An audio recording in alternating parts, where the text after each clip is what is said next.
For this project we used an 8x8 LED matrix, an Arduino Uno, push button and an analog joystick which conveniently was our main sensor for this project. This led to the creation of our sensor project, an LED memory game which we called Enigmatic. We wanted to make a cheap game that was entertaining for all ages whilst maintaining a challenging task for the user.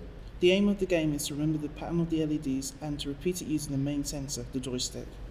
If the user fails to get the pattern right, then it is displayed for a short period of time again, and the user is given 2 more attempts before an unhappy face is shown on the matrix, and the pattern is changed, signifying the user has failed. However, due to the challenge provided by needing to use not 1 but 3 different colours, we feel this game provides us puzzles to solve for all ages. Our project is only a prototype, so it requires power from the plug or USB. However, we feel Enigmatic could be used as a handheld game if it had battery power. Due to its difficulty, it would provide entertainment for short to medium periods of time, such as on a car journey.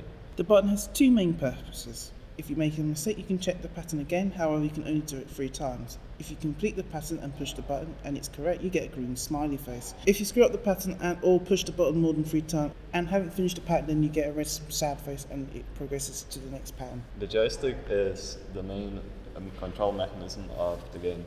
Using it, you can move the LED through the board and you can change its color. The colors are red, green, blue and white. White is for deletion of the color. We chose the lunchbox because it was cheap, easy, and it fits full of the components and is quite strong, so it wasn't going to break. We painted the lunchbox black because we didn't want it to actually look like a lunchbox, and we drilled holes in it so we can fit all the wires and components. The buttons are placed on the opposite sides, so you could use your left hand for one button and the right one for the other one. And the LED matrix is in the middle, so it would feel natural, comfortable.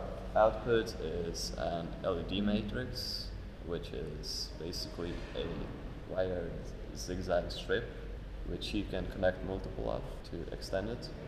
You can also set brightness to this matrix, and our current matrix is 8x8.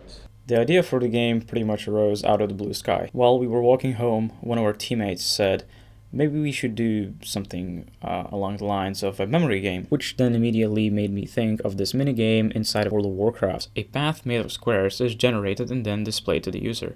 It is also randomized, so the user experience differs each time. After the path is displayed, the whole ground is filled with the same color squares. The goal of this minigame is to follow the original path that was shown. You have to do it 3 times successfully in order to complete it. The game development process only took us about a couple of days and was nothing too difficult. However, we did run into a couple of problems. The first one being that the LED matrix we ordered initially did not arrive in time, and we had to order another one from a different retailer.